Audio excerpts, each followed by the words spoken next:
et partager autour du thème concernant la prière. C'est un thème qui ne tarira jamais, c'est un thème sur lequel nous aurons toujours à revenir, parce que s'il y a une pratique récurrente, habituelle, c'est le fait de prier, parce que la Bible nous demande de prier sans cesse. Donc autant la Bible nous demande de prier sans cesse, autant le sujet reviendra sur la table de la prédication ainsi que la table du partage. Et le titre de ce matin, c'est « Vous priez mal ». Vous demandez, vous ne recevez pas parce que vous priez mal.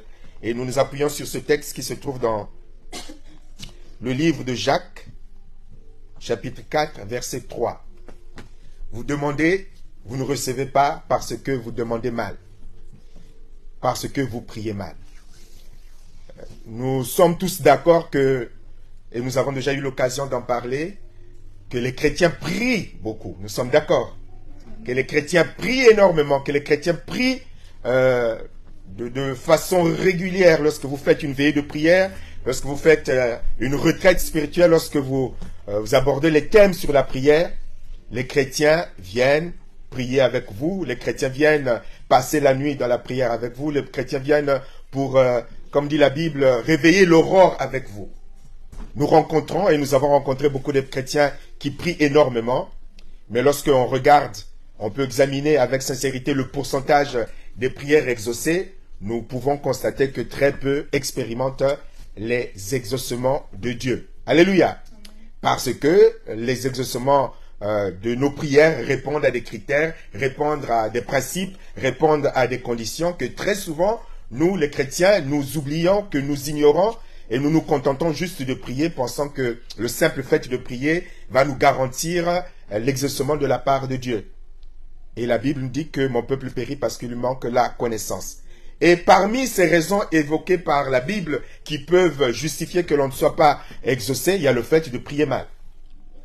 Je rappelle que dans la Bible, il y a une condition générale à l'exaucement de prière, ou un facteur qui bloque l'exaucement de prière, un facteur général qui est le péché. Toute la Bible explique que à cause du péché, nos prières sont bloquées ou ne peuvent pas être exaucées. Et puis il y a des conditions particulières qui ne sont pas liées à un quelconque péché, qui ne sont pas liées à une quelconque faute qu'on aurait commise, qui peut faire que l'on ne soit pas exaucé. Et cette condition, c'est par exemple la volonté de Dieu. On peut vouloir une chose, mais ce n'est pas dans la volonté de Dieu, et nous n'allons pas le recevoir. Là, ce n'est pas lié à un quelconque péché, ce n'est pas lié à une quelconque faute.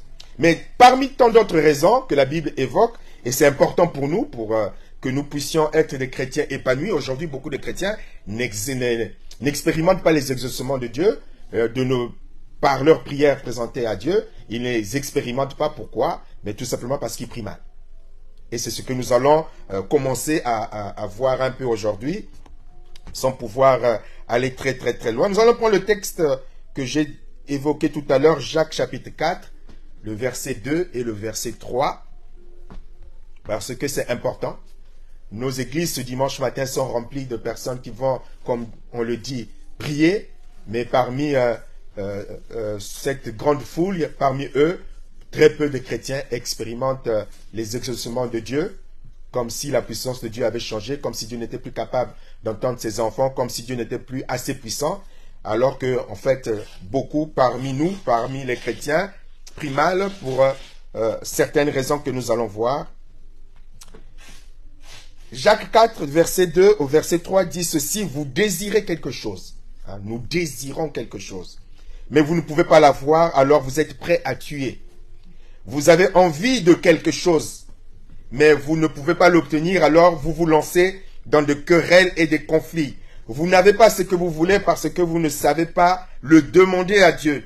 Et si vous le demandez, vous ne le recevez pas parce que vos intentions sont mauvaises. Voilà une description que l'apôtre Jacques fait de la réalité des vies de certains chrétiens. Nous pouvons déjà nous arrêter sur ce premier point. Vous désirez quelque chose, mais vous ne pouvez pas l'avoir, alors vous êtes prêts à tuer. Nos églises sont remplies de chrétiens qui sont animés par la jalousie, qui sont animés par l'envie, et qui ne comprennent pas pourquoi un tel est exaucé de Dieu, pourquoi un tel reçoit de Dieu, pourquoi un tel est accompagné de grâce, Et dans les cœurs de beaucoup de chrétiens, naissent beaucoup d'envie, naissent beaucoup de jalousie, naissent beaucoup de mauvais sentiments par comparaison à l'égard des autres. Et là, c'est écrit peut-être qu'à l'époque où nous nous sommes convertis, pour les plus vieux, je ne parle pas des plus jeunes comme notre sœur Euna, à l'époque, lorsque nous nous sommes convertis en lisant ce genre de passage, où l'apôtre Paul dit, vous êtes prêts à tuer, il parle à des chrétiens, par envie et par jalousie, parce que vous ne recevez pas, parce que vous êtes en comparaison par rapport aux autres. Dans un autre texte, il dit, vous convoitez. Vous êtes tellement animé de convoitise. La convoitise, c'est toujours par rapport à quelqu'un. Voilà, quelqu'un a, j'ai pas, alors j'ai des sentiments qui montent dans mon cœur. Tout le monde n'a pas le cœur de notre sœur Yolène que nous avons connue, qui n'avait pas d'enfant. À l'époque, pendant 10 ans, elle n'a pas eu d'enfant, mais qui était animée d'un amour extraordinaire à l'égard des enfants. Et Dieu l'a bénie au bout de 10 ans de stérilité. Aujourd'hui, elle a ses 3 enfants. Mais tout le monde n'est pas animé de ce sentiment. J'en ai connu, moi, des femmes qui n'avaient pas d'enfants, qui me sollicitaient, qui ne supportaient pas de voir des femmes avec des enfants, qui ne supportaient même pas de voir des enfants, et qui en souffraient énormément. J'en ai connu et qui me sollicitaient. Ils ne pouvaient pas supporter de voir les enfants. Aller à l'église, regarder les enfants de l'école de dimanche, voir les autres avec leurs bébés. Elles ne pouvaient pas le supporter. Quand je faisais cette comparaison avec la jeunesse de notre sœur Euna, où on pouvait se dire, mais quoi, il y a des chrétiens qui sont prêts à tuer par convoitise. Aujourd'hui, nous savons que ça se fait. Parce que je suis plein de jalousie, d'envie, de convoitise par rapport à ce que l'autre a. Aujourd'hui, on met même dans les églises le poison dans le repas ou dans la boisson pour que la personne disparaisse. Parce qu'on convoite, ce sont des réalités malheureusement maintenant. Il y a des églises où on ne fait même plus d'agape. On ne mange plus ensemble comme nous. Hein. Même le pasteur ne mange pas, surtout le pasteur ne mange pas. La femme du pasteur n'en parle même pas parce qu'il y a tellement de femmes qui convoitent sa place qu'elle a intérêt à ne pas accepter les cadeaux, les repas. Vous voyez à quel niveau de motivation de prière un soi-disant chrétien peut arriver devant le trône de la grâce. Et Dieu le révèle et Dieu le dit. Vous convoitez, dans la version Bible du Semeur dit, vous convoitez beaucoup de choses. C'est-à-dire que tu veux beaucoup de choses. Comme beaucoup de chrétiens qui vont dans des retraites spirituelles, qui vont dans des veillées de prière, qui donnent leurs dîmes, qui donnent des offrandes, qui bâtissent soi-disant des hôtels. Ce matin encore, beaucoup convoitent. Vos désirs restent insatisfaits. La liste des demandes, la liste des requêtes devant Dieu, la liste est grande. Mais ils ne sont pas exaucés. Le dimanche matin, ils vont danser, ils vont se parer de leurs plus beaux habits, mais dans la réalité de la vie spirituelle, ils sont malheureux et ils ont des cœurs minés par la jalousie et l'envie. Pourquoi un tel? Pourquoi pas moi? Et donc ils convoitent. Ils voudraient ce que l'autre a reçu. Ils aimeraient ce que l'autre a reçu. Mais la Bible dit que non, vous ne pouvez pas le recevoir. Vous êtes meurtriers. Donc certains en étaient arrivés à tuer par convoitise. Quand la Bible le dit, ça veut dire que c'est déjà une pratique. Vous êtes meurtrier, vous vous consumez en jalousie. C'est-à-dire que la jalousie te mine. Oh, on a tous au moins un jour été jaloux. Au moins un jour été jaloux. Moi, je l'ai été. Où si tu es miné par la jalousie, je me rappelle des fois où ça m'est arrivé, où tu es miné vraiment par l'envie, par la jalousie, tu voudrais être à la place de l'autre, tu voudrais même que l'autre ne soit pas devant. Tu es miné. Tu en perds même le sommeil. Tu en perds le sommeil. Et si dans ton cœur est la méchanceté, ben, tu vas, et souvent quand on est jaloux, le jaloux, il est gentil avec toi. C'est le premier à venir te faire des compliments. Le premier à venir te dire, oh, ma sœur, pasteur Carmel, vraiment, quand je te vois, le Seigneur t'anime, le Seigneur avec toi, c'est magnifique. Mais dans le cœur, aïe, aïe, aïe, si tu savais. Et c'est ainsi que beaucoup en sont arrivés, comme dit la Bible, à être des meurtriers, tellement que la jalousie était là. Vous ne pouvez pas obtenir, vous bataillez, vous disputez. Vous avez déjà vu des chrétiens qui prient, qui espèrent les bénédictions, comme ils ne reçoivent pas, et puis ils vous cherchent des problèmes, tu ne sais pas pourquoi. Ils vous cherchent des querelles, ils vous cherchent des disputes. Toi, Dieu et eux savent. En fait, ils te jalousent, ils t'envient. Alors ils te cherchent des problèmes dans l'église. Ils cherchent des situations compliquées dans les églises. Ils font des remarques juste pour te blesser, pour qu'après tu réagisses. Pourquoi? Mais parce que la jalousie est là. La convoitise est là. Ce que tu as reçu, ta paix. Rien que ta paix les empêche de dormir. Rien que ta joie les empêche de dormir. Mais elle là qu'on a connue, c'est elle qui prêche maintenant dans l'église. Elle est devenue même pasteur. devenu même pasteur. Ils te félicitent, mais dans le cœur, ils t'en veulent, ils sont jaloux. Et dès que tu tournes le dos, c'est qu'ils disent, mais elle, c'est elle qui prêche maintenant. Oh, pasteur qui, car même. Oh. Et c'est ainsi que les cœurs de beaucoup dits chrétiens sont. Et nous devons en être conscients. Je bénis Dieu pour notre église. C'est pas le cas. Vraiment, je bénis Dieu. C'est pas le cas, mais on a connu d'autres situations lorsque nous étions à Espérance où c'était vraiment la guerre. La guerre et l'envie. Mais dans beaucoup d'églises, c'est la réalité. Les gens veulent les bénédictions. Ils sont prêts à tout pour être bénis. Ils sont prêts à donner les costumes qu'il faut au pasteur. Ils sont prêts à donner ce qu'il faut à la femme du pasteur. Ils sont prêts à donner les dîmes, les offrandes. Ils sont là à se battre matin, midi et soir pour mériter les bénédictions de Dieu. Et puis, il y a une Carmel qui est là, qui ne fait presque rien à l'église, qui est bénie. Alors, ils en nourrissent. Et en plus, le pasteur, si en plus le pasteur leur dit, viens prêcher, viens faire ceci. Nous, nous sommes là, on donne les dîmes, on donne les offrandes, ceci, on fait cela. La haine est là. La rancœur est là, la jalousie est là. Et la Bible dit, vous n'avez pas ce que vous désirez. Pourquoi? Parce que vous ne demandez pas à Dieu. Et pourtant, il prie. On est d'accord. Mais vous ne demandez pas à Dieu. Nous verrons un peu par la suite comment. Ça veut dire qu'on peut prier, mais on ne demande pas à Dieu. Parce que ce qu'il est en train de décrire, même dans la suite du texte, il est en train de parler à des gens qui prient, qui demandent, qui manifestent leur désir, leur demande dans l'église. Mais ils pensent le demander à Dieu, mais en fait, ils ne sont pas en train de le demander à Dieu. La Bible dit, vous ne le demandez pas à Dieu. Parce que tout ce qui est exprimé par nos bouches n'est pas inspiré par le Saint-Esprit. Et n'est pas destiné à Dieu. Si j'anticipe un peu. Quand vous demandez la mort de quelqu'un, ce n'est pas destiné à Dieu. Dieu dit, oh, j'en suis pas le destinataire. Le destinataire, c'est le diable. Vous vous rappelez, hein, j'anticipe un peu, lorsque les apôtres Jacques et Jean ont voulu envoyer le feu, Luc, chapitre 9, 54-55, lorsque Jésus a voulu passer par la Samarie et que les Samaritains n'ont pas voulu de lui, et ils vont donc dire à Dieu, donc Luc 9, 54-55, quand ils virent cela, les disciples Jacques et Jean dirent, Seigneur, veux-tu que nous disions au feu de descendre du ciel pour les détruire? Il se tourna vers eux et les rabroua ou les menaça sévèrement, les réprimanda sévèrement. Vous ne savez pas de quel esprit vous êtes animés. Ils allaient prier, on est d'accord. Ils allaient prier, mais seulement l'esprit qui était derrière, c'était pas le Saint-Esprit. Donc à qui cette prière était destinée? À tout, sauf à Dieu. Vous ne savez pas de quel esprit vous êtes animé. Donc un démon va t'inspirer une prière et cette prière démoniaque va aller vers le père du démon qui est le diable. Toute prière n'est pas destinée à Dieu. C'est pour cela que l'une des sœurs, la sœur Rebecca Lhomme, en lisant le livre, a fait ce commentaire en disant Dieu doit parfois se demander, mais est-ce que vraiment c'est à moi qui sont en train de s'adresser là? Est-ce que c'est vraiment à moi? C'est comme si on venait dire, Euna, est-ce que tu peux me faire des fétiches pour quelqu'un? Je dis, mais attends, c'est vraiment à moi que tu parles? Non, mais tu te trompes de personne. C'est à moi que tu demandes de t'envoyer des fétiches? Ça nous arrive de recevoir des messages, on dit erreur des destinataires. Voilà. Et puis il y a beaucoup de prières qui sont des erreurs des destinataires. Tu te trompes, c'est pas à Dieu que c'est destiné. Et c'est ce que l'apôtre Jacques essaie de développer en parlant aux enfants d'Israël, à la diaspora, en parlant en nous, en s'adressant à nous pour dire que vos prières que vous formulez, vous ne pouvez pas le recevoir parce que vous demandez mal.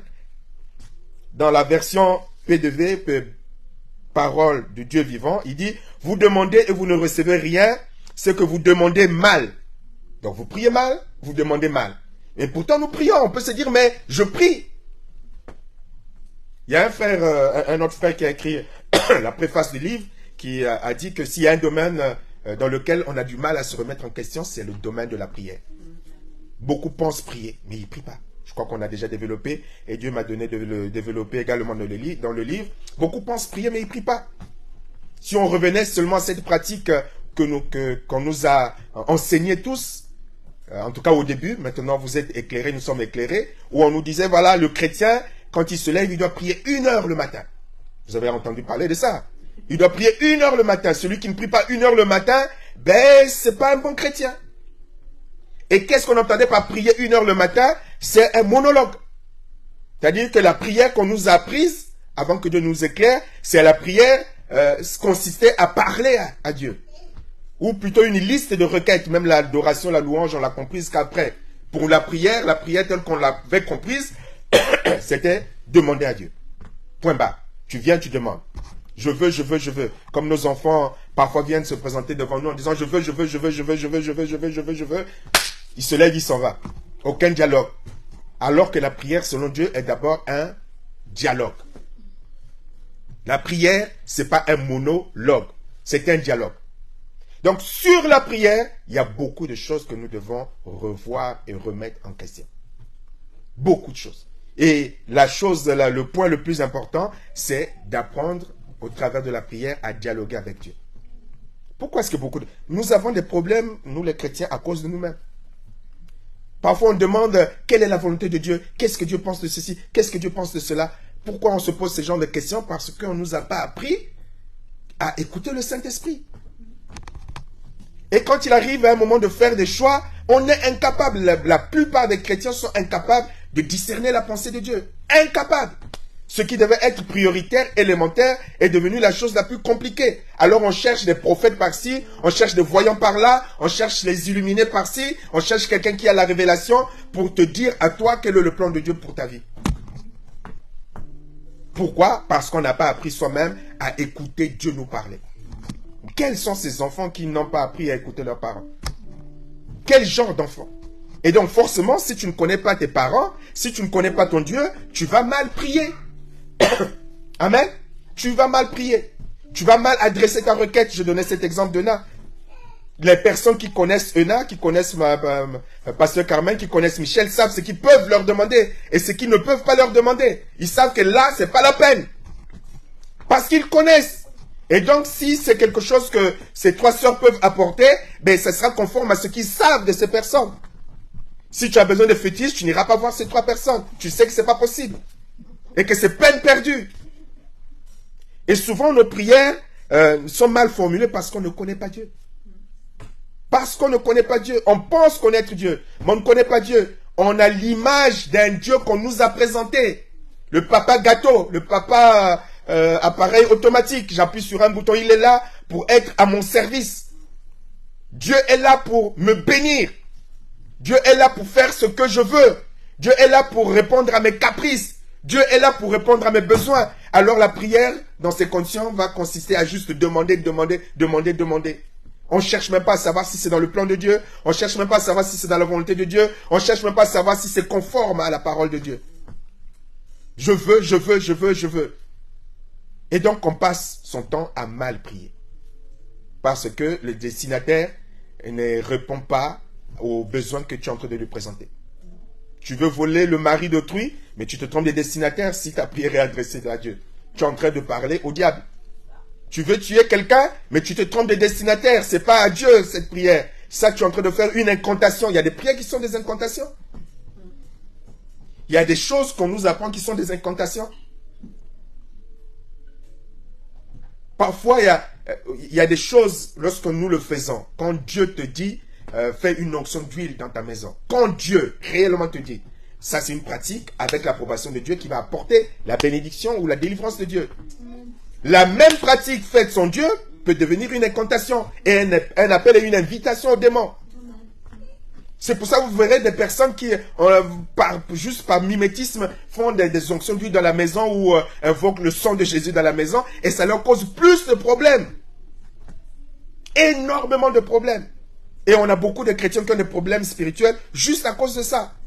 Ce qui ne vient pas de Dieu, dans la délivrance, il y a des choses que délivrer des gens possédés, il y a des choses que Dieu m'a demandé ou nous a demandé de faire lorsqu'on l'a fait avec Michel, que je n'enseignerai jamais en public, mais c'était un cas particulier que Dieu a dit, utilise ce moyen. Mais tu prends le même moyen, tu commences à l'enseigner de façon générale. Mais on sait tous que les féticheurs peuvent utiliser les mêmes moyens. Ils peuvent utiliser l'eau, ils peuvent utiliser l'huile, ils peuvent utiliser le sel, ils peuvent... Rien que le sel est utilisé dans le mysticisme. Le même sel, Dieu a demandé à l'un de ses prophètes d'assainir un endroit qui était pollué. Donc le spirituel est un domaine où si tu ne le fais pas avec le Saint-Esprit, mais ça va te créer des problèmes. Au lieu d'être une prière adressée à Dieu, ça va être une invocation adressée au diable, une invitation. C'est pour cela que beaucoup de ceux qui sont dans ce faux ministère de délivrance ont des tas de problèmes spirituels. Ils sont des déséquilibrés spirituels, des déséquilibrés mentaux, parce que dans les pratiques qu'on leur a demandé de faire, ils ont été touchés aux choses qu'il ne fallait pas. C'est un peu ce que le Seigneur leur dira à ses apôtres. Vous ne savez pas de quel esprit vous êtes animés. C'était pourtant les apôtres. C'était des apôtres. Vous ne savez pas de quel esprit vous êtes animés. Si vous demandez, vous ne recevez pas dans la version Nouvelle Bible du Semeur. Si vous demandez, vous ne recevez pas parce que vous demandez mal afin de pouvoir dépenser pour vos plaisirs. Voilà un autre point important. Les motivations ou les mauvaises motivations des prières. Pour gaspiller, une version dit pour gaspiller pour vos plaisirs, une autre version dit pour dépenser pour votre propre plaisir, une autre version dit pour satisfaire vos désirs mauvais, une autre version dit pour satisfaire vos passions, une autre version dit pour satisfaire vos voluptés. Les passions sexuelles charnelles, les motivations. La Bible nous avertit que le cœur est mauvais et le cœur est trompeur. Personne ne peut le comprendre ou le connaître si ce n'est le Seigneur. Et souvent, derrière nos prières, il y a des motivations qui font que Dieu ne puisse pas nous exaucer. Mais comme nous nous trompons nous-mêmes, comme nous ne nous connaissons pas nous-mêmes, et comme nous n'appliquons pas ce passage qui nous dit « Veille sur ton cœur plus que toute autre chose », vous savez, on peut se tromper royalement, inconsciemment, mais se tromper. Mais on ne se rend même pas compte que les motivations ne sont pas bonnes. Nous avons connu cette sœur, je parle à Euna et Michel, cette sœur qui était non-voyante dans l'église où nous étions à l'époque, où j'avais pris un temps de jeûne et prière pour qu'elle recouvre la vue, mais en réalité, j'avais un rêve, c'est que lorsqu'elle va recouvrer la vue, là elle était dans, comment ça s'appelle, dans le campus, lorsqu'elle va recouvrer la vue, ben, j'allais être connu, on allait commencer un ministère important, on allait faire des choses extraordinaires. Donc j'avais de bonnes motivations, mais qui étaient mauvaises. Mais tu te rends pas compte, le cœur est trompeur. Tu penses avoir de bonnes motivations pour Dieu, mais en fait c'est pour toi. Et tu t'étonnes, mais pourquoi tu ne guéris pas? Pourquoi tu ne délivres pas? Pourquoi tu ne fais pas? Mais tu as de bonnes motivations pour Dieu, mais c'est mauvais pour toi. Amen. C'est mauvais pour toi.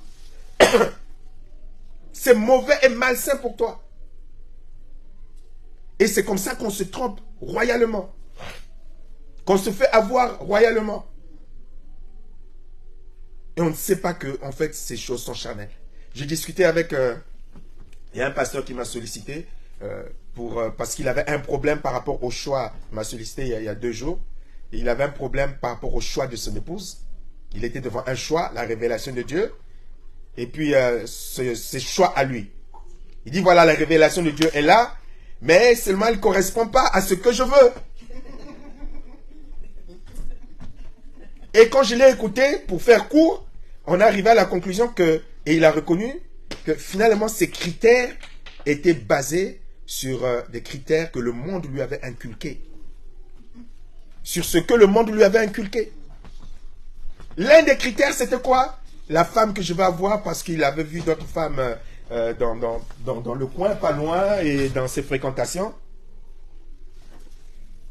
Donc, il voyait certains aller prendre un pot avec leur fiancé ou leur copine, et ces filles ou ces femmes étaient bien dans le jean. Et donc, lui, il espérait, il voulait une femme qui soit bien dans le jean. Qu'une femme qui porte bien le pantalon jean. Vous voyez, il ne se rendait pas compte, jusqu'à ce qu'on ait discuté, que finalement, c'était des critères qui avaient été influencés, il a reconnu après, qui avaient été influencés par les telenovelas, influencés par la télévision, les films, les valeurs du monde. En fait, la mode, c'est quoi? C'est le monde, l'influence du monde, tout simplement. C'est l'influence du monde. Aujourd'hui, voilà, pour être une bonne femme à épouser, postérieur extraordinaire ou les dessins extraordinaires. Après, il fut une époque où il fallait être très mince, très maigre. Mais toutes ces valeurs, tous ces critères viennent d'où? Du monde. La télé, tout simplement.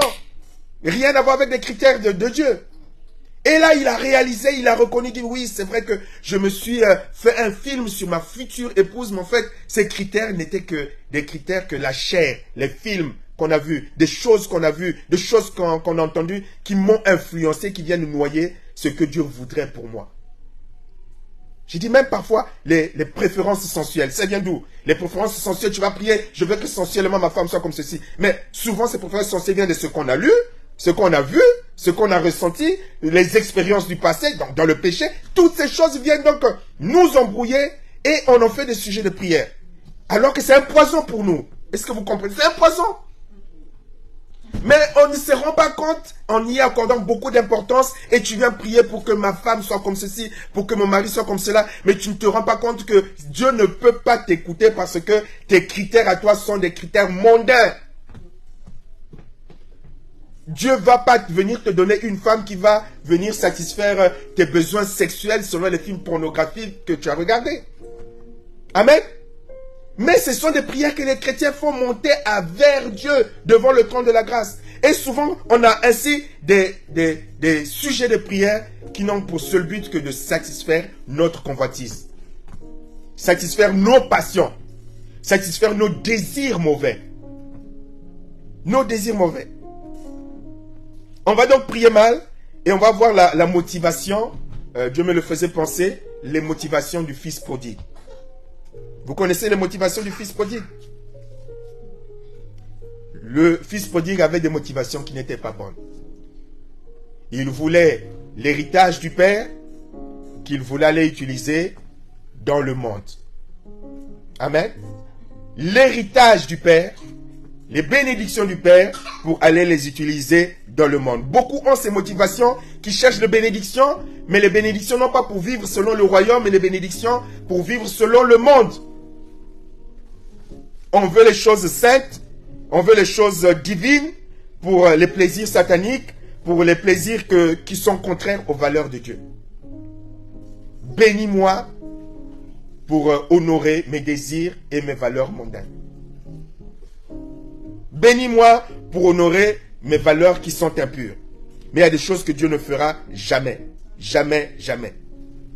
C'est pour cela que Dieu m'avait fait écrire, si dans ton cœur tu n'es pas né de nouveau, tu prieras mal et tu ne seras pas exaucé. Tu prieras mal. Tu ne seras pas exaucé. Tu feras des prières que Dieu ne peut pas exaucer. Par exemple, Dieu est pardon, tu peux te mettre à faire des prières qui vont venir justifier ta rancune et ta rancœur. Vous avez certainement déjà entendu des personnes qui prient, mais dans sa prière, il est en train de justifier sa rancœur et sa rancune. Et il demande même que Dieu vienne le justifier. Que Dieu vienne le défendre dans sa rancœur et dans sa rancune. Prenez le temps d'écouter certaines personnes prier. Vous allez vous rendre compte que ce que certains expriment, totalement contraire à la pensée de Dieu, aux valeurs de Dieu. Dieu est pardon, mais tu vas venir prier Dieu pour venir justifier le fait que tu refuses de pardonner. Et là, tu vas te plaindre du mal qu'on t'a fait, du mal qu'on t'a fait, du mal qu'on t'a fait. Et tu vas formuler des prières que Dieu ne peut pas honorer. Dieu ne peut pas honorer des prières, des demandes qui sont contraires à ses valeurs. Et qui sont contraires à sa nature. Tu peux faire ce que tu veux, ce n'est pas possible. Tu peux prier pour piquer le mari d'un autre ou la femme d'un autre. Dieu ne peut pas honorer. Vous savez qu'il y a des gens qui vont dans des veillées de prière pour exprimer ce genre de demande. Je veux le mari de la sœur Carmel. Je veux le mari de la sœur Ena. Et il prie. Bon, là, on parle des gens qui sont dans la même église, mais tu veux quelqu'un d'autre. Il y a même ceux qui prient pour que les personnes meurent. Mais Dieu ne peut pas exaucer. Vous priez mal. C'est pour cela que Dieu ne peut pas exaucer. Les bénédictions que Dieu nous donne, les choses que Dieu nous donne, c'est pour les faire fonctionner dans son royaume. Dans les règles de son royaume. C'est pas pour vivre dans le péché. Donc si tu demandes des choses pour vivre dans l'impureté, pour vivre dans le monde, pour satisfaire les critères du monde, pour satisfaire les critères de richesse du monde, pour satisfaire les critères de réussite du monde, Dieu ne peut pas exaucer de telles prières. Dieu ne peut pas exaucer. Les bénédictions de Dieu, les choses que Dieu donne, c'est pour vivre selon les règles du royaume. Si ce n'est pas pour vivre selon les règles du royaume, tu ne pourras pas avancer. Tu as un copain, tu veux que Dieu te donne un bébé. Mais comment veux-tu que Dieu parvienne à cela? Vous connaissez, je l'avais déjà partagé, mon premier voyage missionnaire en Côte d'Ivoire à la fin d'une prédication. l'apôtre va dire, tous ceux qui veulent des enfants, venez, l'homme de Dieu qui vient de la France va prier pour vous. Comme ça, vous allez avoir des enfants. Alors, presque toutes les femmes sont venues devant, du plus jeune au plus grand. J'allais commencer de prier, le Saint-Esprit m'a arrêté. J'ai posé la question, combien sont mariés au milieu de vous? On va dire 95% sont. J'ai dit les 95% ceux qui ne sont pas mariés, allez vous asseoir. Je ne vais pas prier pour vous. Vous n'êtes pas mariés, vous voulez que je prie que Dieu vous donne... Dieu ne peut pas bénir le péché. 95%, je dis allez vous asseoir. Je veux prier pour ceux qui sont mariés, qui veulent vraiment. Mais c'est des gens qui avaient cette impression que Dieu était capable de bénir le péché. Je vis en concubinage, j'ai un petit copain, je ceci, je cela. Tu n'es pas dans des conditions de sanctification qui va glorifier Dieu. Qui va venir témoigner, je suis en concubinage, Dieu m'a donné un bébé. Mais Dieu ne bénit pas le péché. Amen. Dieu ne bénit pas le vol. Dieu ne bénit pas la fraude. Dieu ne bénit pas la corruption. Mais tu vas venir te réjouir, voilà, j'ai corrompu quelqu'un, donc je suis devenu riche. Il y a beaucoup de riches maintenant, surtout en Afrique. Entre autres, les gens sont rentrés dans une corruption et ils présentent la richesse issue de la corruption comme étant la bénédiction de Dieu. Et même dans les églises, on le regarde comme des bénédictions. N'est-ce pas, Pasteur Carmen? L'église d'où l'on vient.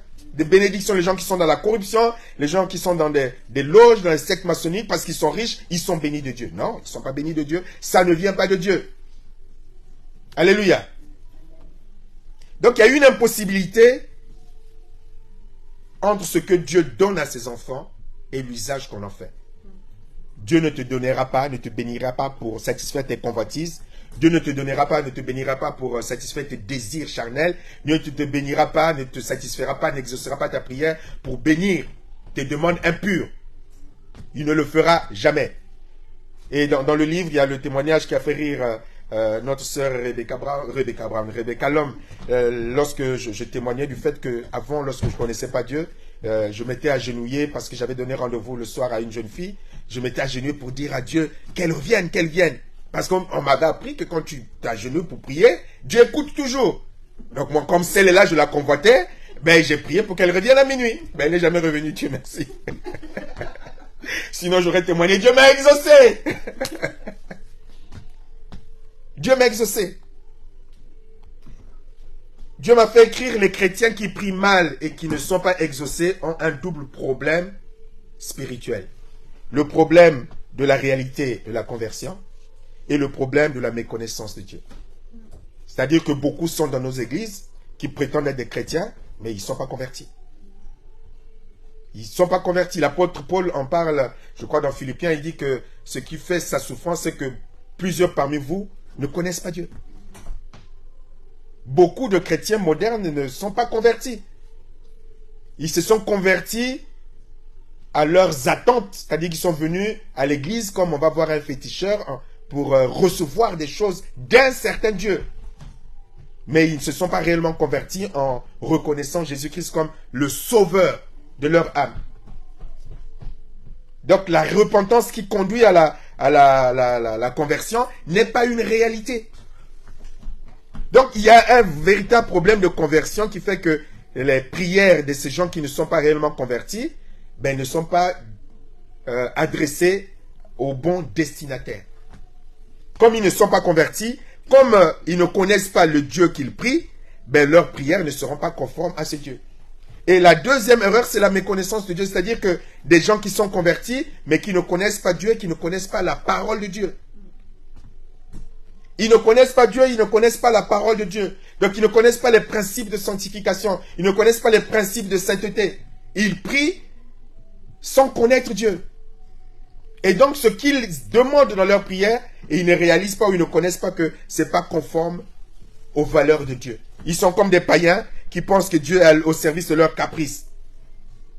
Et ils ne comprennent pas que l'on ne peut pas tout demander et recevoir de Dieu. Et que Dieu ne bénit que sa parole. Et que Dieu ne bénit que sa volonté. Amen. Amen. Il est important pour apprendre à bien prier de connaître Dieu. Il faut connaître la parole de Dieu. Nous ferons l'expérience que beaucoup de nos prières seraient complètement effacées. Si tu es chrétien, tu dois apprendre à connaître Dieu.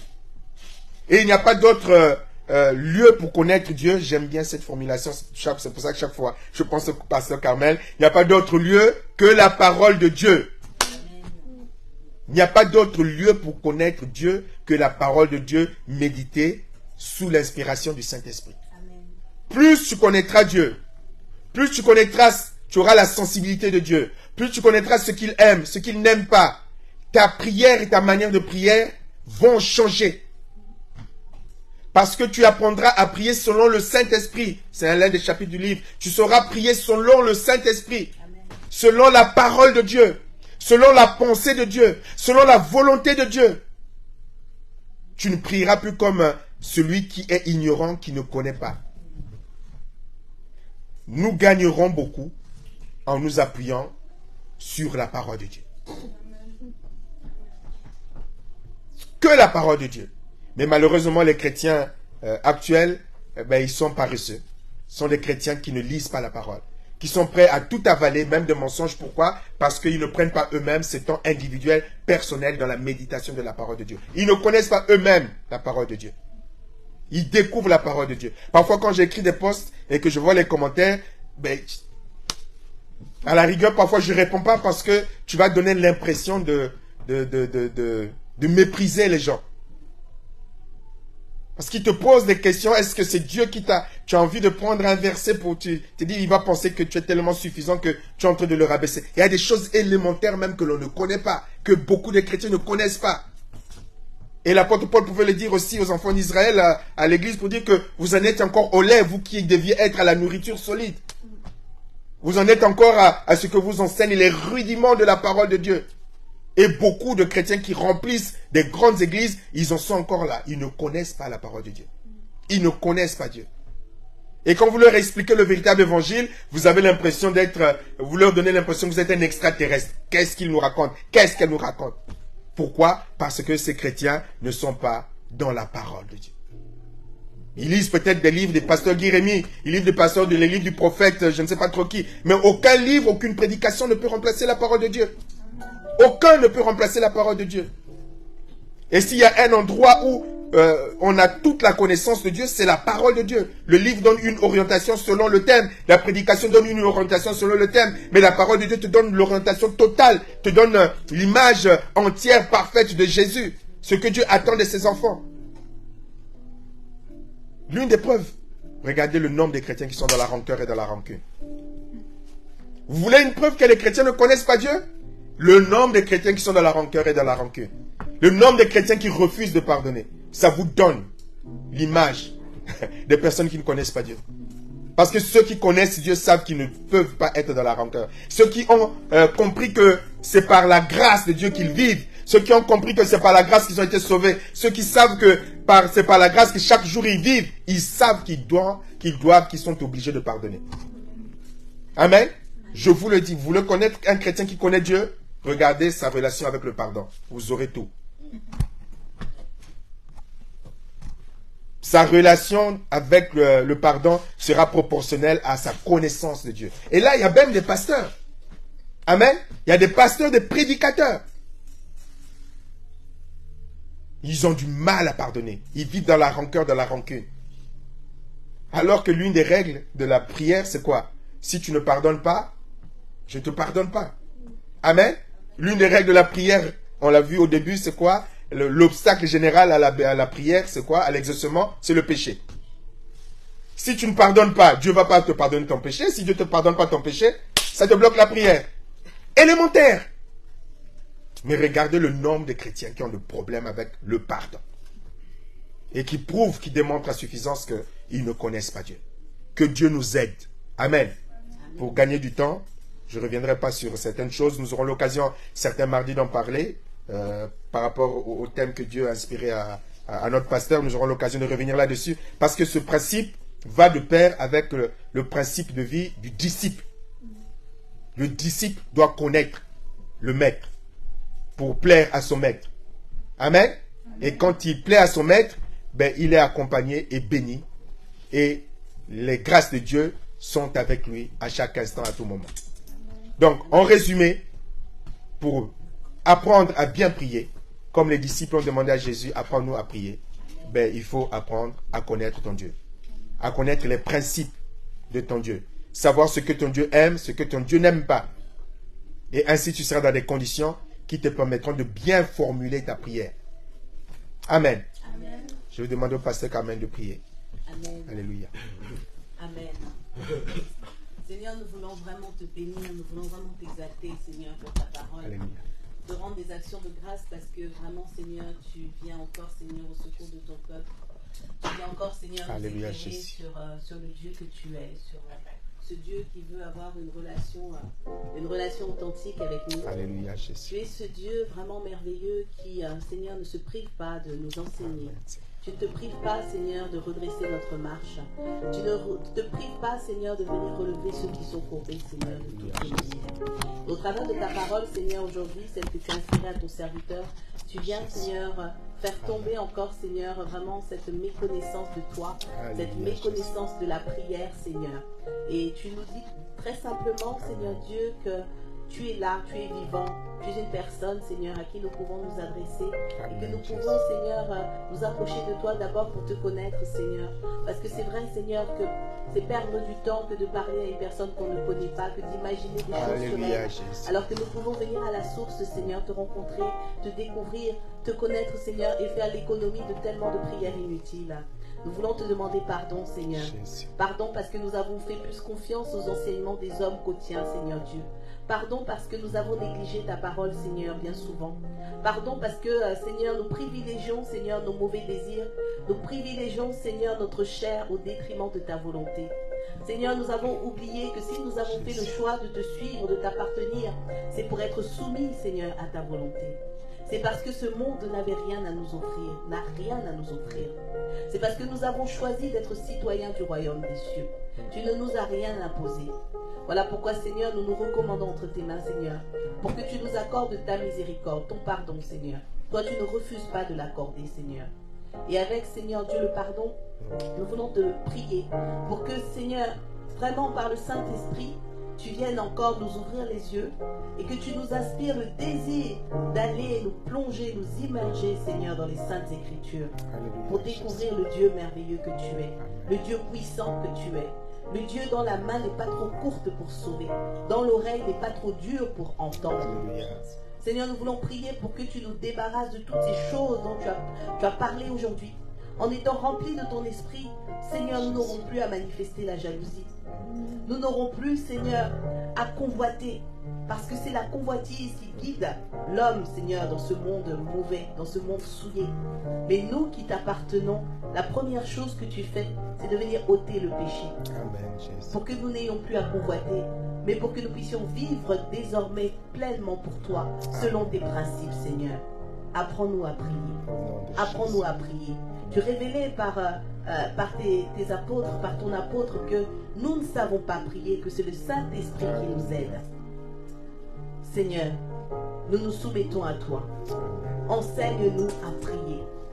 Oh oui, c'est vrai, Seigneur. Tu as rappelé ce matin que les rites parfois que tu permets, Seigneur, c'est toi qui les permets. Nous ne devons pas en faire des rituels. Les pratiques que tu nous révèles, Seigneur, pour un instant précis, ne doivent pas devenir des rituels selon notre propre volonté. Nous te demandons pardon, Seigneur. Au nom de ton peuple, Seigneur, ce matin, je te demande pardon. Et il prie, Seigneur, pour que ton cœur de Père vienne encore au secours de chacun. Parce que tu vois au travers de cette ignorance ton peuple qui périt faute de connaissance. Et tu n'as jamais laissé ton peuple périr. Tu t'es toujours révélé comme le Dieu qui sauve. Qu'il en soit ainsi au nom puissant de Jésus. Gloire te soit rendue pour ta parole. Béni sois-tu, Seigneur. Reçois notre adoration, Seigneur, ce matin.